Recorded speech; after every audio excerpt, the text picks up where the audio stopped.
If you're a small business owner, chances are you've heard of and dealt with the headaches surrounding the Paycheck Protection Program, deferral of payroll taxes, and remote working. While 2020 may be in the rearview mirror now, the tax consequences of the year are not behind us yet. I'm Emily Rubenstein, and welcome to the Henssler Financial Small Business Minute.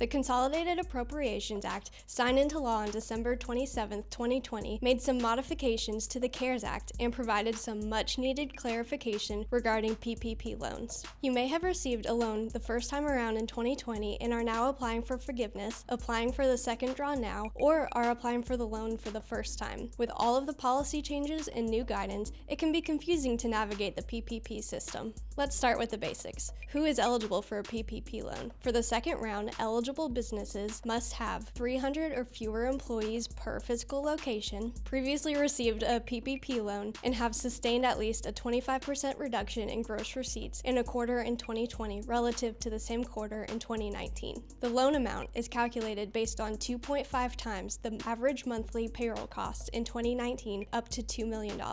For businesses in the hospitality or food services industries, the second draw loan can be up to 3.5 times average monthly payroll costs. Be sure to apply through your preferred lender now through March 31st. Consistent with the first round, 60% of the loan must be spent on payroll costs, and the other 40% can be spent on other eligible non-payroll costs. The non-payroll cost has been expanded to include operational costs, property damage costs, supplier costs, and protective materials and facility modifications, in addition to rent, mortgage interest, and utilities. Keep in mind, when applying for forgiveness, you will need to provide documentation to account for your spending of the loan. Save your receipts and account statements to be submitted to your lender for forgiveness. I would suggest keeping a folder to compile documentation that you will need later for forgiveness. You, as the borrower, can choose either an 8-week or 24-week covered period. During the first round of PPP, Congress and the IRS weren't seeing eye to eye on the deductibility of expenses paid from the forgiven loan. For months, taxpayers weren't sure whether they would be denied the deduction of expenses, which would ultimately defeat the purpose of the forgivable loan. The Consolidated Appropriations Act has confirmed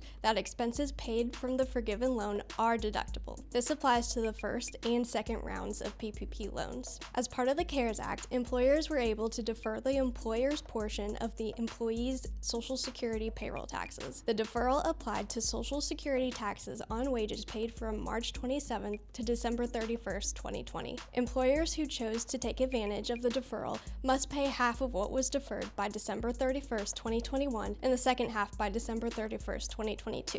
If your employees began working remotely during the pandemic, there may be some unforeseen tax consequences. If an employee is working remotely from another state temporarily or permanently, you may have to begin paying those states' business taxes. Every state is different, and some have introduced new legislation in response to this phenomenon, so be sure to talk to an expert. Don't try to navigate the extensive COVID-19 business tax changes alone. Call our office today and we'll be happy to help. I'm Emily Rubenstein, Tax and Business Consultant at Henssler CPAs and Advisors. Thanks for watching, and if you like this content, consider subscribing to our channel.